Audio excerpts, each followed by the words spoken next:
يا مساء الخير. وصفة اليوم هنعمل فطاير بالبطاطس. بس قبل ما نبدأ الوصفة، لو أول مرة تشوفوني ما تنسوش اللايك والاشتراك وتفعيل زر الجرس. ويلا ندخل على الوصفة. معايا بطاطس من كيلو لكيلو ونص.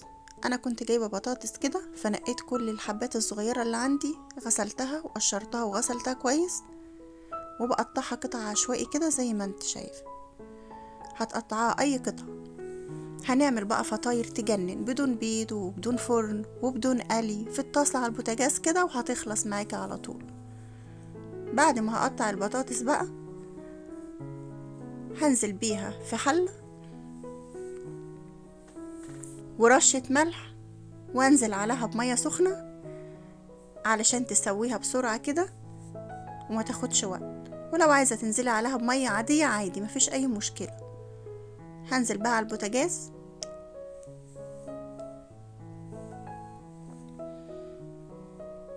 معايا بقى كيلو دقيق، هنزل بنصه كده انخله زي ما احنا متعودين مع بعض،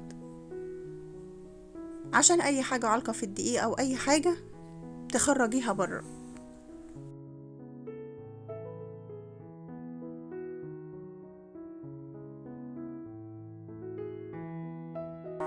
طبعا الدقيق معايا هنا او العجينة معايا مش هنحط لها لا مادة رافعة ولا اي حاجة، لا بيكنج باودر ولا خميرة ولا اي حاجة. هي رشة ملح، واحتاجت للكيلو الدقيق كوبايتين مية. انت بقى بيختلف الدقيق من دقيق للتاني.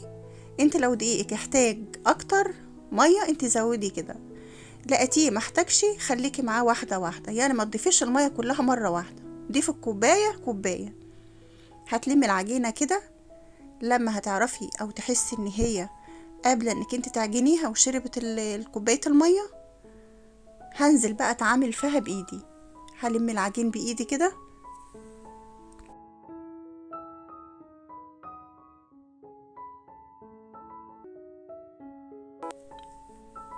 العجينة هنا طرية وجميلة وملمسها ناعم ازاي، شايفين العجينة مفيش فيها اي حاجة غير مية وملح بس كده. انا نزلت بالكيلو الدقيق كله، وكيلو الدقيق معايا خد معايا كوبايتين مية ورشة ملح. وهسيبها بقى ترتاح. هنا مش هتخمر لان احنا ما حطيناش فيها مادة رافعة، احنا بس هنسيبها ترتاح. هنا بقى هختبر نضج البطاطس، والبطاطس كده شفتها بالشوكة لقيتها استوت، هصفيها وهطلع بقى العجينة بتاعتي بعد ما ارتاحت شوية 10 دقايق. هحاول بقى اقطعها واشكلها.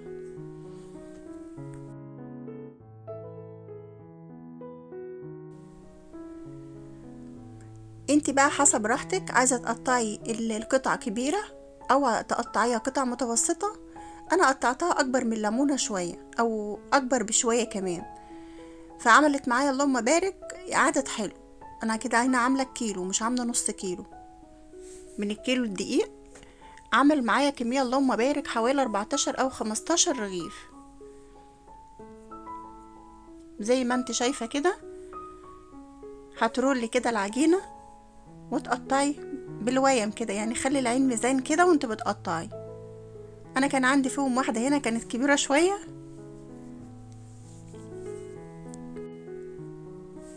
هكور بقى العجين بتاعي، وبعد ما اخلصه تكوير هغطيه واسيبه يرتاح برضو 5 دقايق على ما احضر الحشوة بتاعته. كده تمام.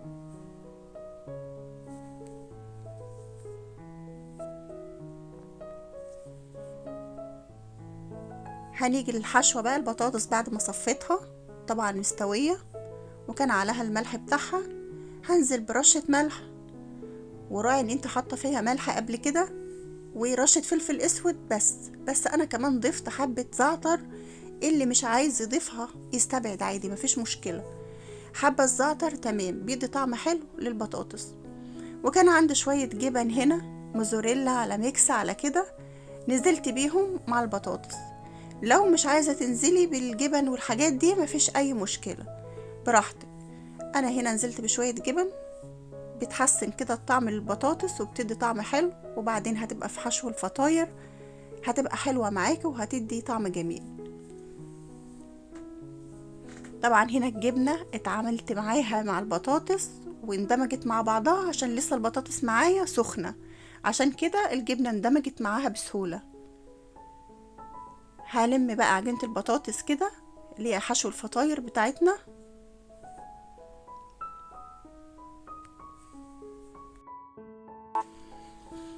صينية بقى كده هدهنها زيت، وهبدأ بقى أكور البطاطس بتاعتي ديت لكرات كده، يعني خليها أصغر شوية من كور العجينة اللي احنا عاملينها، عشان احنا هنحشي بيها الكور بتاعت العجين اللي احنا عاملينها. تمام كده. هخلص بقى البطاطس معايا تكوير وارجع لكم.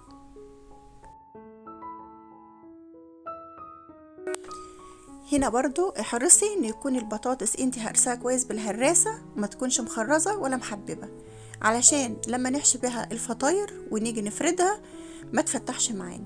هبدأ بقى كده اجيب كرة من العجين افردها، واحط فيها كرة من البطاطس واكورها كده واسيبها برضو على جنب. وطبعا قبل ما نبدأ الخبز بتاع الفطاير، انا كنت قبل ما نبدأ خبز الفطاير انا جبت من اول واحدة انا كنت مكوراها. تمام. هفرد كده الفطيرة نص فردة وهحط فيها كورة من البطاطس وهلمها كده. تحرصي انك انت تلمها كويس عشان وانت بتفرديها البطاطس ما تطلعش بره الفطيرة بتاعتك. كده هخلصهم كلهم حشو زي ما انت شايفة كده. افرد نص فردة واحط كورة البطاطس والمها كده بايديا وارجع اكورها تاني. هتخلصي بقى كل الكمية، ولما نيجي نفرد هنرجع لأول رغيف احنا كنا عاملينه، هيكون ارتاح شوية، وهنسيبها برضو ترتاح حوالي 5 دقايق علشان تبقى سهلة معاكي في الفرد.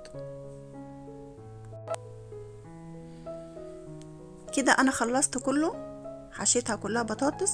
هسيبها بقى ترتاح شوية، وهبدأ من اول رغيف انا حشيته هبدأ افرده كده بالراحة، ما تحطيش تقلك كده عليه، يعني خليه كده على الخفيف والمردانة على الخفيف علشان ما تضغطيش قوي عليها وتطلعي البطاطس بره الرغيف. يعني خليكي كده بالراحة، حاولي تفردي بالراحة كده بالمردنة وما تضغطيش بتقلك على الفطيرة كده. تمام. تمام كده. لو وصلتوا لهنا بقى صلوا على النبي، الصلاة على الحبيب قلبك يطيب. اللهم صل وسلم وبارك عليك يا حبيبي يا رسول الله. طاسة على البوتاجاز تكون منع الالتصاق ومفيش دهنة زيت ولا هتنزلي بدهون ولا بأي حاجة. هتسخني الطاسة الأول وبعد كده هتنزلي بالفطيرة فيها واقلبيها بقى قلبة من فوق لقلبة من تحت. وكده انا رجعت اعمل فطيرة تانية برضو هتفردي بالراحة كده ومش هتضغطي عليها في الفرد علشان ما تطلعشي البطاطس معاكي. صلوا على النبي. اللهم صل وسلم وبارك عليك يا حبيبي يا رسول الله. اللهم صل عليك يا حبيبي يا رسول الله. شايفين الفطيرة جميلة والعجينة سهلة معاكي؟ طالما الفطيرة سهلة معاكي كده يبقى العجينة مخدومة كويس ومرتاحة، مع ان مفيش فيها والله اي مواد رافعة ولا فيها اي حاجة. وهي كده بترتفع معاكي ازاي. اللهم بارك. كانوا شوية فطاير لوز.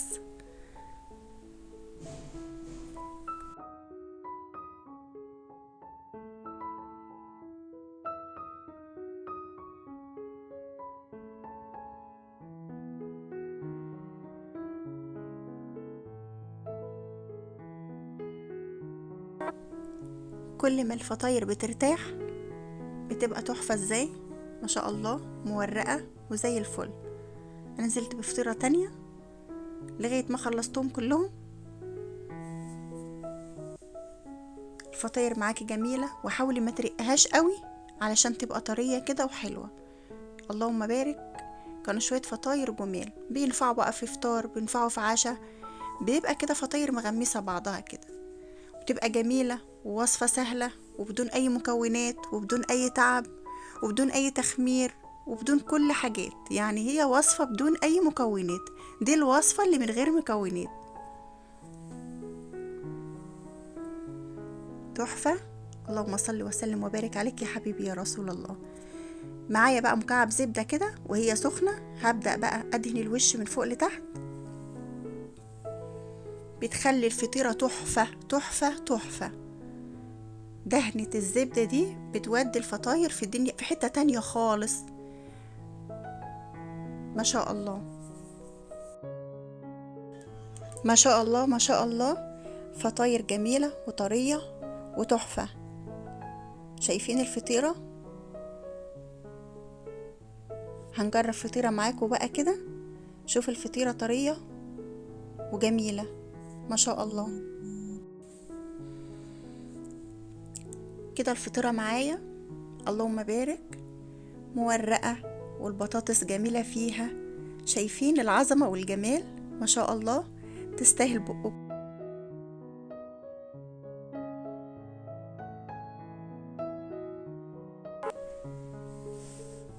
طرية وجميلة. أتمنى يكون الفيديو خفيف ولطيف على قلوبكم، وأتمنى تكون الوصفة عجبتكم. هستناكم في تعليقاتكم الجميلة تجربوها. والسلام عليكم ورحمة الله وبركاته.